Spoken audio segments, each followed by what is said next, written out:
बड़े बड़े महापुरुष वहां उपस्थित हुए और सब कह रहे हैं कि जियन मरण फलु दशरथ पावा, अंड अनेक अमल जस छावा, जियत राम विधु बदनु निहारा, राम बिरह करी मरनु संवारा। आहा, धन्य है महाराज दशरथ जिन्होंने जीने और मरने का दोनों का फल प्राप्त कर लिया। जीते जी भगवान राम के मुखारविंद का दर्शन किया और मरण में भगवान में तन्मय हो करके अपने प्राणों को न्यौछावर कर दिया। बलिहार है जीवन,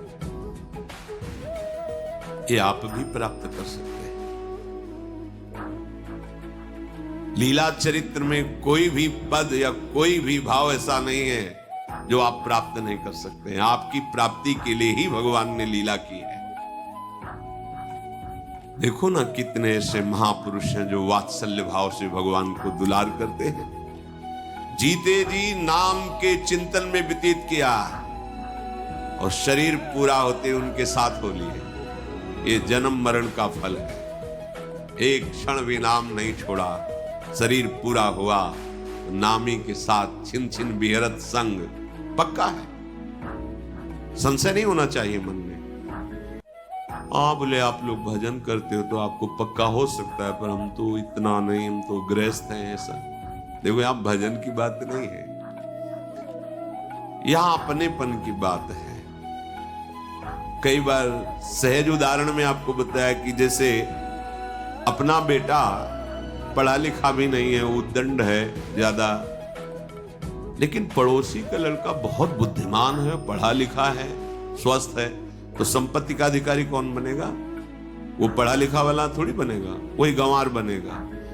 तो कै बच्चा के पेट, भगवत ऋषि जी महाराज कह रहे हैं, ये श्यामा श्याम का प्रेम रस सिंघनी का दूध है, ये ललिता विशाखादि स्वर्ण पात्र हैं और शरणागत जन बच्चा है। बच्चा बनने में क्या जाता है? कोई लायकात की तो बात कही नहीं जा रही। ललिता सखी उपासना है सिंहिन को छेर, है सिंहन को छेर रहा है कुंदन के बासन, कई बच्चा के पेट और घट करे विनाशन। बच्चा हमारी लाडली जो, हमारे लाडली लाल, बस इतना मन में आ गया कि मेरी श्यामा जो, मेरे लाल जो, तो आपको हम फाइनल बता रहे हैं, बीच वाला नहीं। जहां ये देखा गया उसकी कॉपी जांचने में कि सबसे पहले लिखा है कि हमारे माई श्यामा जी को राज, तो पूरी कॉपी बंद करके नंबर लिख दिए गए। गोस्वामी जी ऐसे नहीं बोल रहे हैं, हम कोई भी बात बिना महापुरुषों के बात के नहीं बोलते। कुछ होता है जो अपनी छाती का बोलते हैं, तो इतना विश्वास है कि हाँ, जो स्फुरित कर रहे हैं वचन, वो गुरुदेव के वचन, आचार्य के वचन, मेरी महारानी जी की प्रेरणा के वचन, उनसे कभी आपका अमंगल नहीं होगा। आप प्रमाण ढूंढ लेना, वो कहीं लिखे होंगे, हम देख लेना। गोस्वामी जी कह, बिगड़ी जन्म अनेक की अब ही सुधरे आज हो। क्या साधना हो जाएगी अभी इसी समय? बिगड़ी जन्म अनेक की अब ही सुधरे आज हो, आज अभी इसी क्षण। यहां कोई साधना का अवसर है क्या? शब्द देखना, बिगड़ी जन्म अनेक की अब ही सुधरे आज। क्या बोले? हो ही राम को स्वीकार करो, मैं प्रभु का हूं। बिगड़ी यहां बन गई। अब जितनी श्वासें नाम जपो, अब जितना जीवन रह गया है, एक कुमार्गामी प्रवृत्तियों का त्याग कर दो। काम तो यही बन गया पहली ही बात में। बिगड़ी जन्म अनेक की अब ही सुधरे आज, आज अभी इसी क्षण सुधर गई। क्या? हम श्यामा श्याम, हमारे माई श्यामा को राज। अब जितना जीवन बचा है तो क्या करे? नाम जप, तुलसी तज कुसुमाज, कुसंग का, गलत आचरणों का त्याग करो। आखिरी में लिखा है, क्योंकि सामर्थ्य नाम से ही आएगी, और नाम जपने की प्रीता इसी बात में आएगी कि हमारे श्यामा श्याम है। इसी से बात हुई। जीने और मरने का दोनों का परम फल यही जीते जी खूब नाम जप किया और शरीर छूटा तो नामी के संग हो गए। छिन छिन बिहरत संग, छिन छिन निरखत प्रेम भरी। महाराज दशरथ का यश संपूर्ण लोकों में छा गया है। बड़े बड़े ऋषि जन विराजमान हैं, पूरा राजमहल शोक से व्याकुल हो रहा है। संपूर्ण अयोध्या में जिधर देखो विलाप हो, हा राम, हा महाराज, क्योंकि महाराज पधार गए, राम जी वनवास गए। भारी भारी विकलता, भारी दुख, इससे बड़ा दुख। अरविंदाक्ष परम सुख सिंधु प्रभु का सब दर्शन पा रहे थे, प्रभु वनवास गए। महाराज धर्मशील सत्यसंध भगवत स्वरूप जिनके पुत्र भगवान राम स्वयं श्री हरि आकर बने, वो महाराज भी पधार गए। क्या हालत है अयोध्या के जनों की। अद्भुत अद्भुत सुख में डूबने वाले जन, ये भारी विरह, जिधर देखो हाहाकार मचाओ। कोई कह रहा हा महाराज अब आपके बिना कैसे, हा राम आप क्यों छोड़कर चले गए, आप ना जाते तो महाराज ना जाते। भारी व्याकुलता। तब वशिष्ठ मुनि समय सम कही अनेक इतिहास, शोक निवार्यो सबहि कर निज विज्ञान प्रकाश।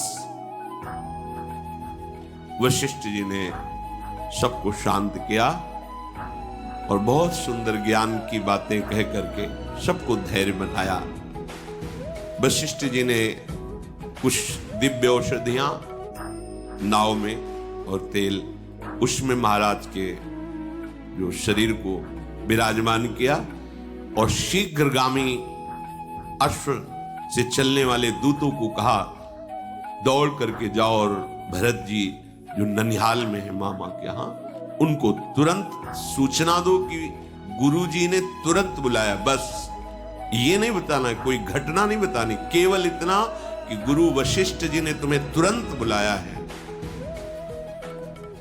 कहने की आज्ञा थी।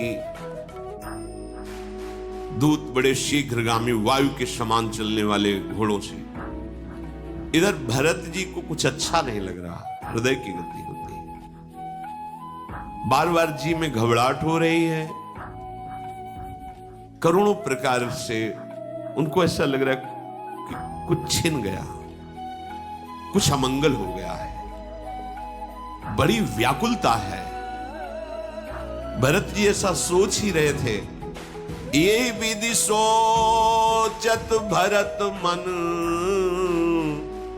धावन पहुंचे आई, गुरु अनुशासन श्रवण सुनी, चले गणेश मनाई।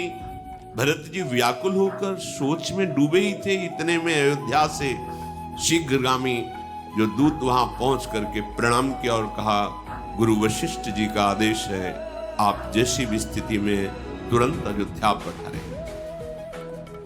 शुभ विनायकों का स्मरण करके भरत जी ऐसा मन कर रहा है कि अगर पंछी हो तो उड़ करके पहुंच जाए, इतनी व्याकुलता है।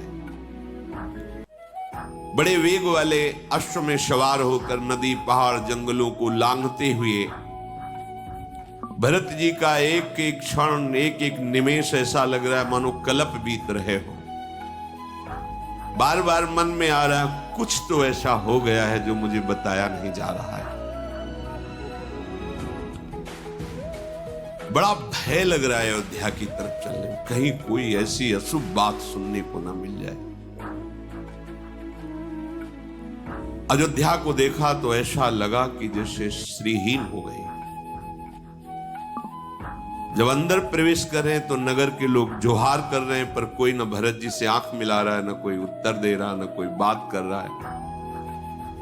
भरत जी की भी हिम्मत नहीं पड़ रही कि किसी से पूछे कि क्या हो गया है, कहीं ऐसा कोई ना बोल दे जो नहीं सुनना चाहिए। भरत जी अंदर प्रवेश कर रहे हैं तो ऐसा लग रहा है कि जैसे जंगल में दावाग्नि लग गई हो, सब पक्षी व्याकुल हो, जिधर देखते सबके आंखों में आंसू, सब उदास। एकमात्र कैकेयी मुस्कुराती हुई आरती की थाल सजा करके आगे है।